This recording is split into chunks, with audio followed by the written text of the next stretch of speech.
There was a former Undersecretary of Defense who was invited to give a speech at a large conference, about 1,000 people. And he was standing on the stage with his cup of coffee and a styrofoam cup, giving his prepared remarks with his PowerPoint behind him.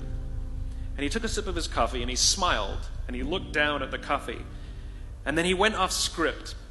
And he said, you know, last year I spoke at this exact same conference.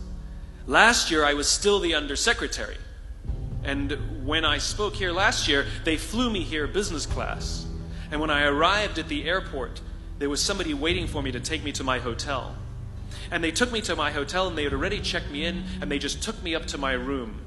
And the next morning I came downstairs and there was someone waiting in the lobby to greet me and they drove me to this here same venue. They took me through the back entrance and took me into the green room and handed me a cup of coffee in a beautiful ceramic cup. He says, I'm no longer the Undersecretary. I flew here coach. I took a taxi to my hotel and I checked myself in. When I came down the lobby this morning, I took another taxi to this venue. I came in the front door and found my way backstage, and when I asked someone, do you have any coffee? He pointed to the coffee machine in the corner, and I poured myself a cup of coffee into this here styrofoam cup.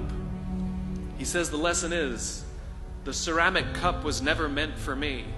It was meant for the position I held. I deserve a styrofoam cup. Remember this.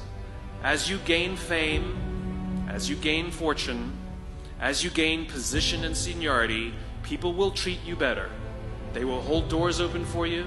They will get you a cup of tea and coffee without you even asking. They will call you sir and ma'am, and they will give you stuff. None of that stuff is meant for you. That stuff is meant for the position you hold. It is meant for the level that you have achieved of leader or success or whatever you want to call it. But you will always deserve a styrofoam cup. Remember that.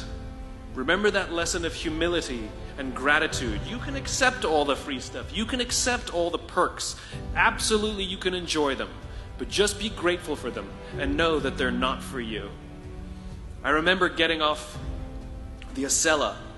I took the Acela from New York to Washington, D.C. And I got off the train like everybody else. And I was walking down the platform like everyone else. And I walked past General Norty Schwartz, who used to be the Chief of Staff of the United States Air Force, the head of the Air Force. And here I did, you see a guy in a suit, schlepping his own suitcase down the platform just like me. And just a couple months ago, he was flying on private jets and he had an entourage and other people carried his luggage.